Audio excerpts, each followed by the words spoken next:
요한이 요한복음을 왜 썼는지 요한복음 20장 30절에서 31절 말씀을 보면요, 요한복음의 기록 목적을 명확하게 명시해 두고 있는데요, 이렇게 이야기합니다.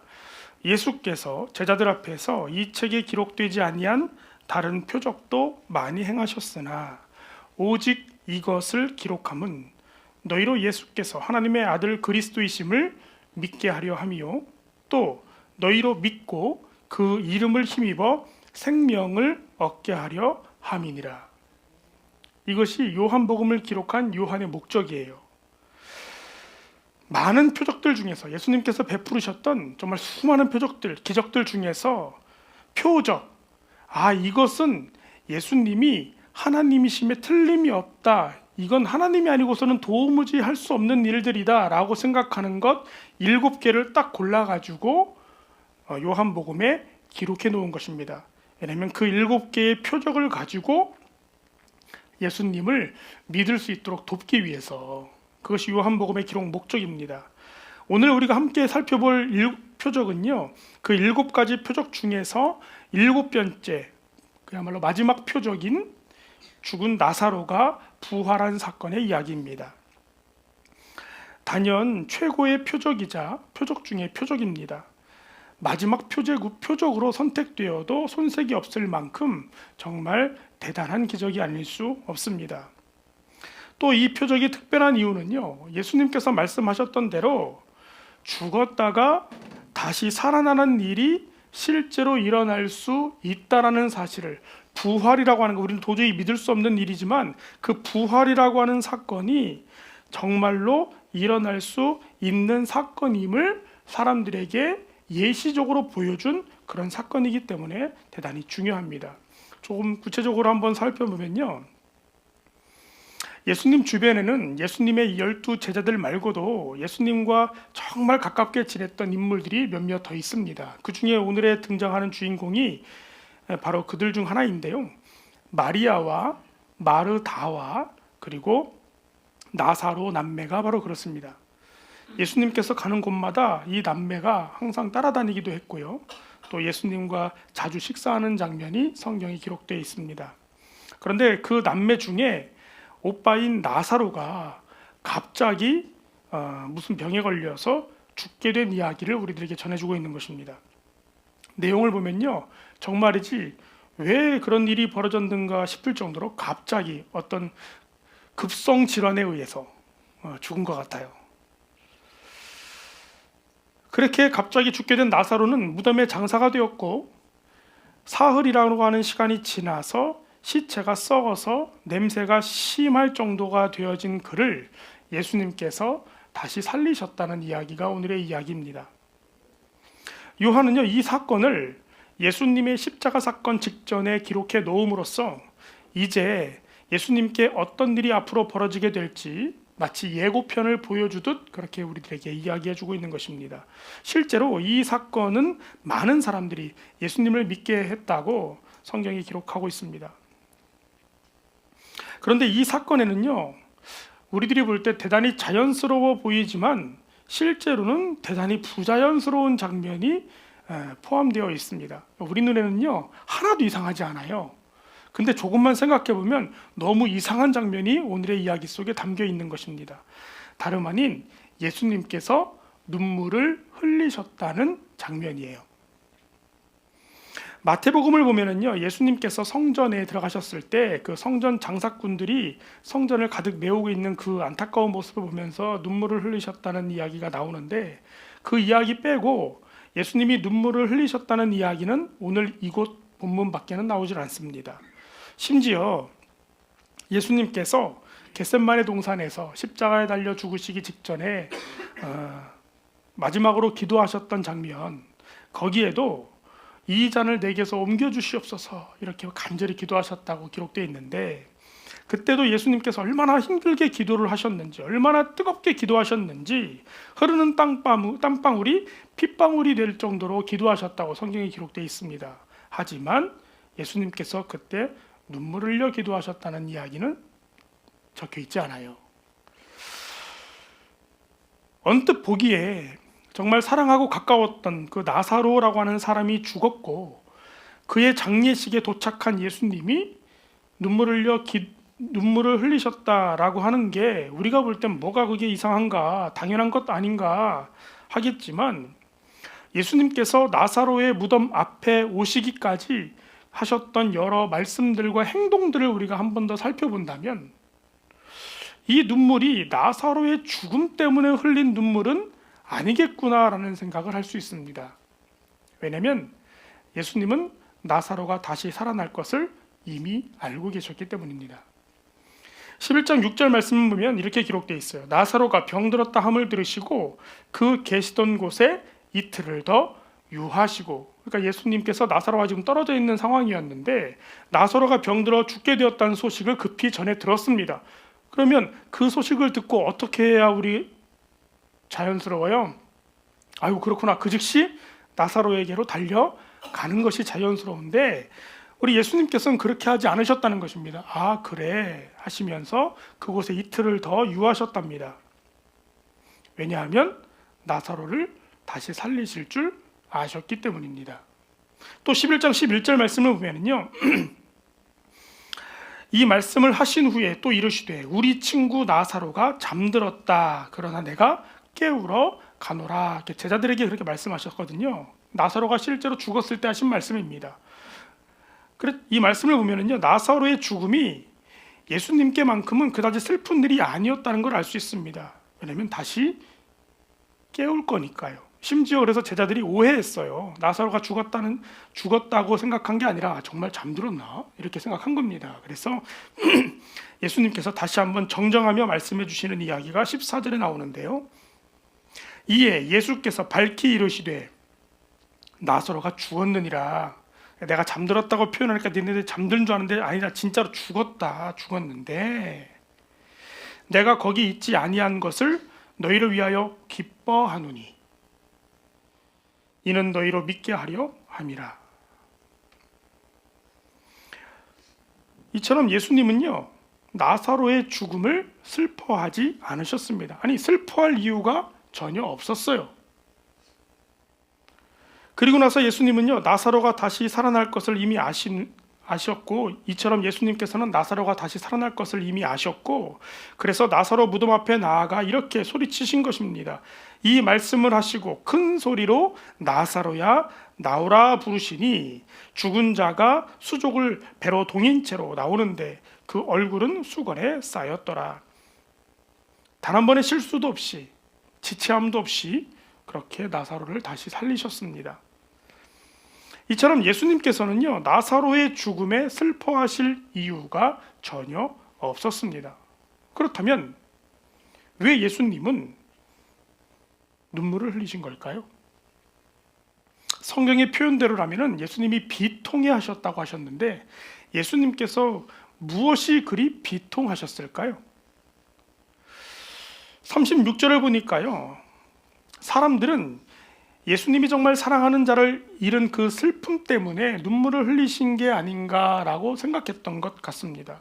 35절과 36절 말씀 보면요, 예수께서 눈물을 흘리시더라. 이에 유대인들이 말하되 보라, 그를 얼마나 사랑하셨는가 하며, 아, 저 사람이 진짜 나사로를 사랑했긴 사랑했나 보다. 저렇게 우시는 걸 보니까 아이고, 저렇게 사랑하는 사람을 잃었으니 얼마나 슬플까.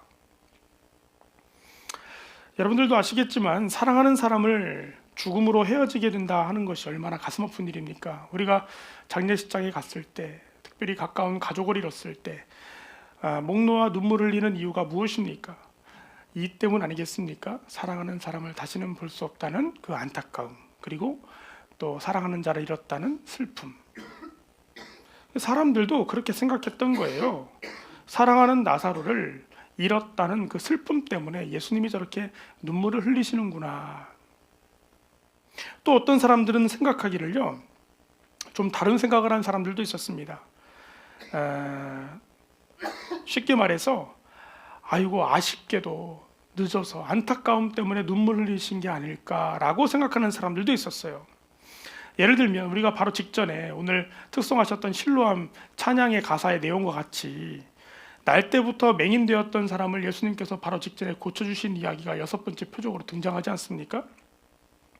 그런데 그런 사람도, 전혀 관계없는 사람도 고쳐주신 예수님께서 이토록 각별한 사람은 고치지를 못했단 말인가? 아, 늦었나 보구나. 늦었어. 비아냥대며.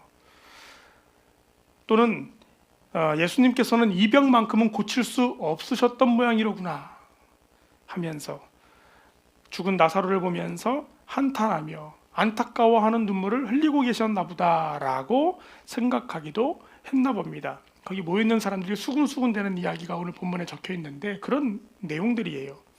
근데 여러분, 정말 예수님이 흘린 눈물이 그런 눈물이셨을까요? 그런 슬픔이었을까요? 우리는 성경을 통해서 이미 예수님의 눈물이 그런 눈물은 아니라는 사실을 잘 알고 있습니다. 예수님이 흘리신 눈물이 더 이상 아무것도 할 수 없는 절망의 눈물은 아니었다는 걸 우리는 잘 알고 있습니다. 예수님은 정말이지 나사로를 다시 살리셨습니다. 그 기적은 예수님께서도 생각지 못했던 그런 기적이 아니었습니다. 이미 나사로가 죽기 전부터 계획되어 있는 것이었고 이미 준비되어 있는 일이었습니다. 그래서 예수님은요, 제자들에게 나사로의 죽음이 심지어 우리들에게 기쁨이 될 것이라고 말씀하셨던 것입니다. 오히려 내가 나사로 죽음 직전에 그곳에 없는 것이 잘된 일이라고, 너희들에게 더 잘된 일이라고 지금 이야기하고 있는 것입니다. 그러니 예수님은요, 나사로의 죽음에 눈물을 흘리실 이유가 사실은 전혀 없는 것입니다. 슬플 이유가 없어요. 하지만 예수님은요, 눈물을 흘리셨답니다. 마음이 비통하셨답니다. 그 모습을 지켜본 요한은 예수님이 흘리신 그 눈물을 그 당시에는 이해할 수 없었을 것입니다. 그리고 그 눈물을 잊을 수가 없었습니다. 왜냐하면 이제 그 눈물의 의미를 요한은 뒤늦게 깨달았기 때문입니다. 그렇다면요, 예수님은요, 왜 정말 눈물을 흘리신 걸까요? 그 이유가 뭘까요? 32절에서 34절 말씀 우리 함께 읽어볼까요? 시작.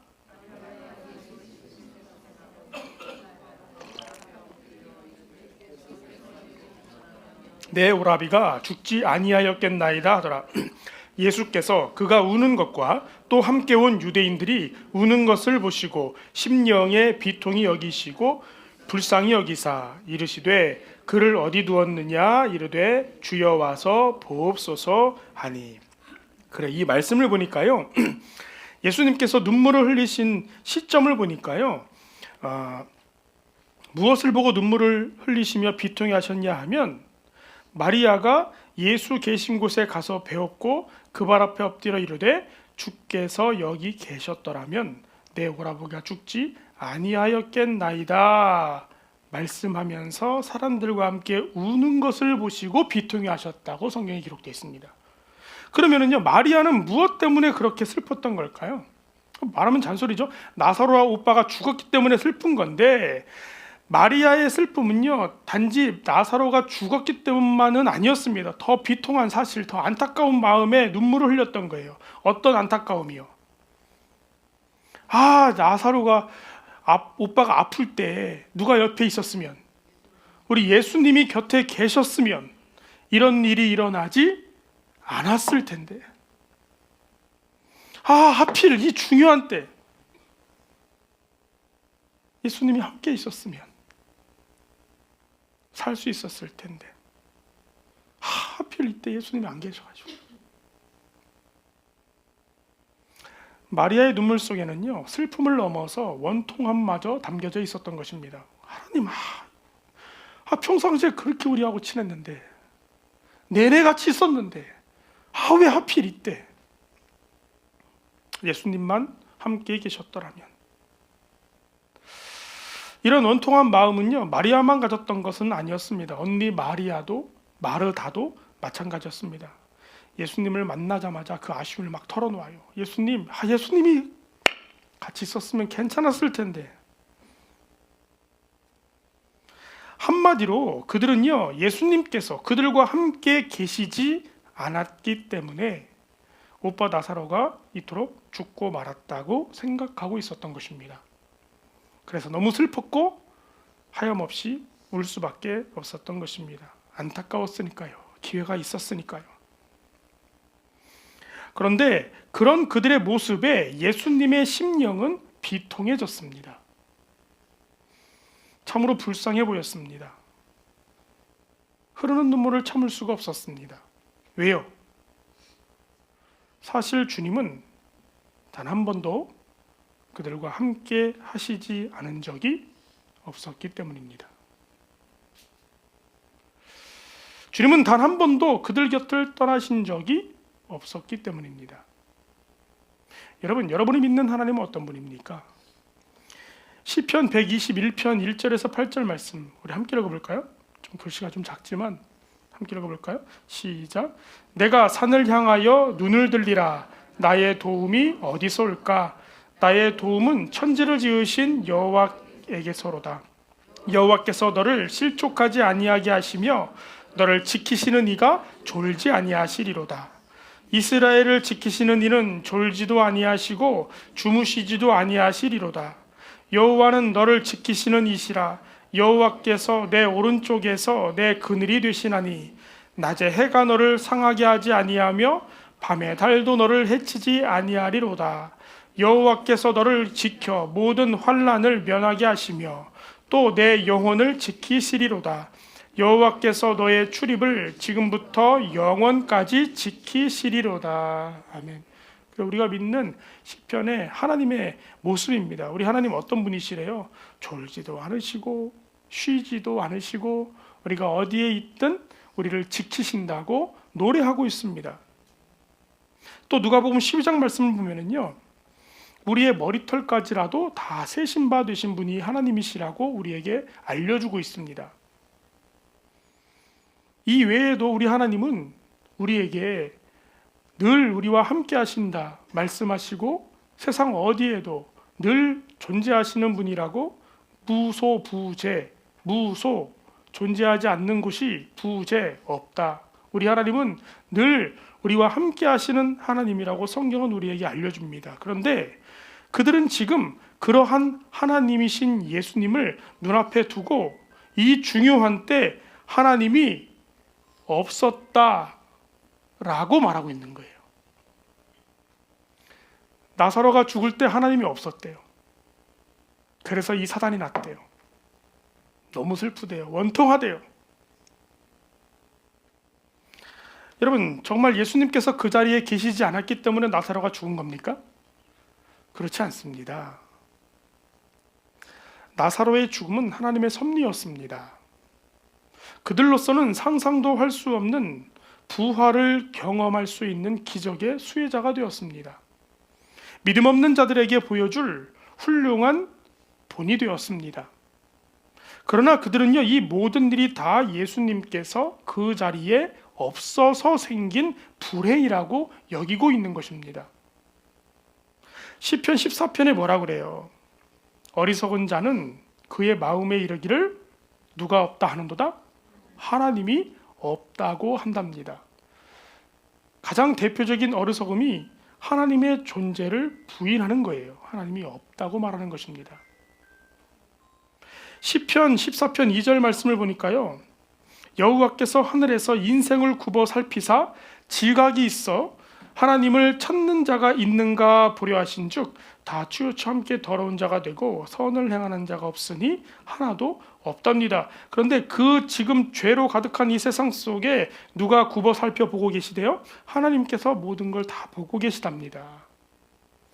하나님의 자녀들은 너무나 당연하고 그렇지 않은 하나님이 없다 하며 선을 행하지 않는 사람들까지도 하나님께서 다 지켜보고 계시답니다. 그러니 하나님의 시야에서 벗어나 있는 사람이 있을까요? 없을까요? 없다는 것입니다. 성경은 우리 하나님을 그렇게 소개합니다.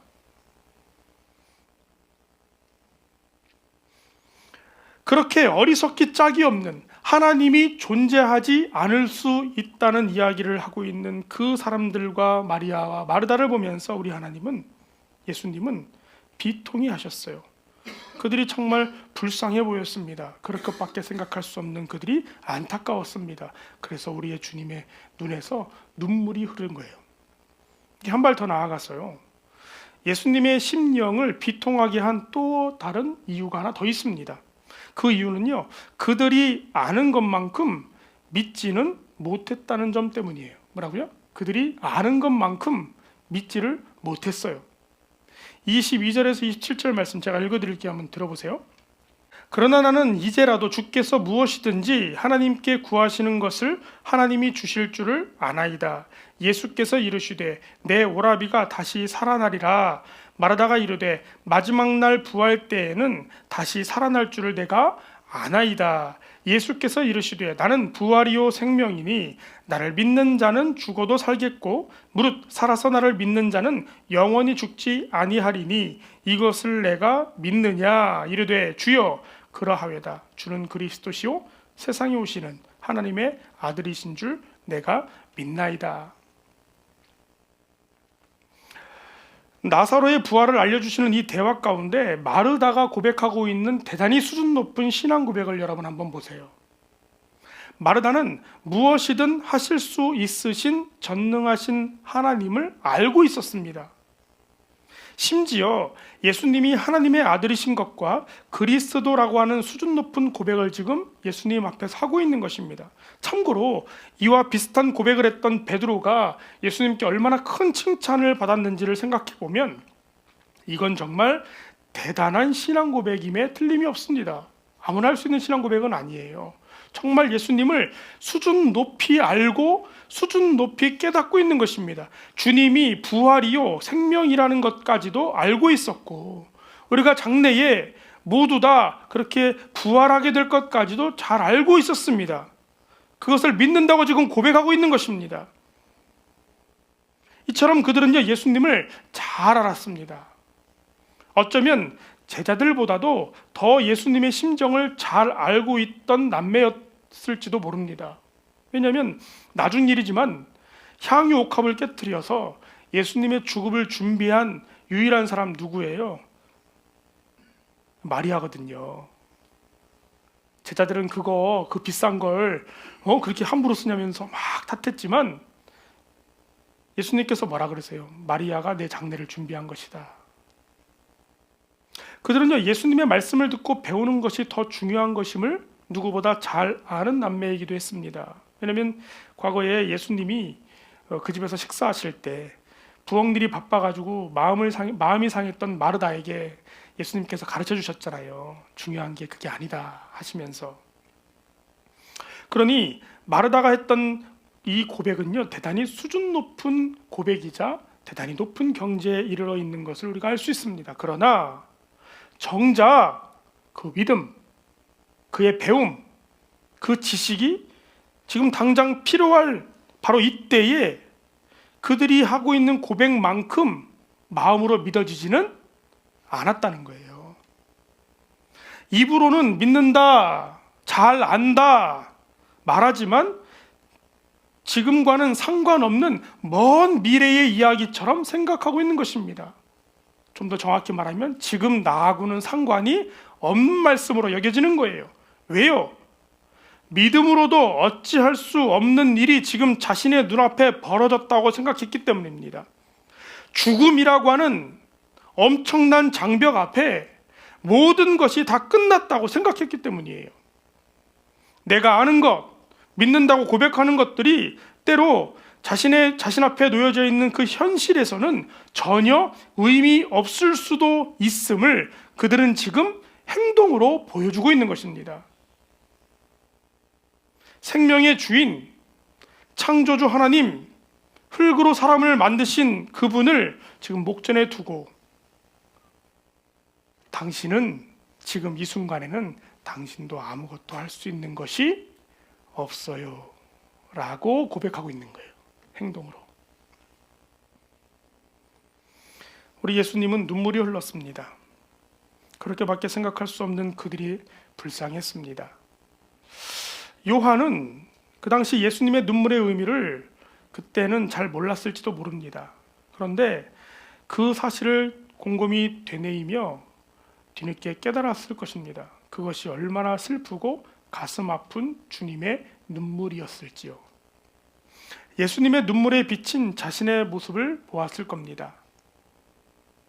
죄로 인해서 하나님을 떠나서 스스로 홀로 된 것처럼 살아가는, 내가 모든 걸 다 해야만 할 것 같이 살아가는 그런 불쌍한 모습.